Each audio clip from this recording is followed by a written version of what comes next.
اللہ الرحمن الرحیم۔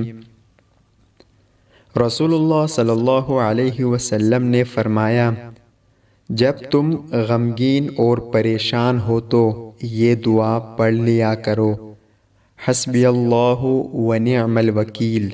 ترجمہ: اللہ تعالیٰ میرے لیے کافی ہے اور وہی بہترین کام بنانے والا ہے۔ حضرت ابو ہریرہ رضی اللہ عنہ سے روایت ہے کہ حضور صلی اللہ علیہ وسلم نے فرمایا، 3 آدمیوں کی مدد اللہ تعالیٰ نے اپنے اوپر لازم کر لی ہے۔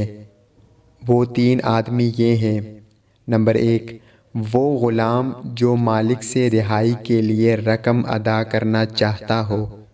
دوسرا، وہ جو اپنے آپ کو گناہ سے بچانے اور پاک باز رہنے کے لیے نکاح کرنا چاہتا ہو۔ اور تیسرا، اللہ کی راہ میں جہاد کرنے والا۔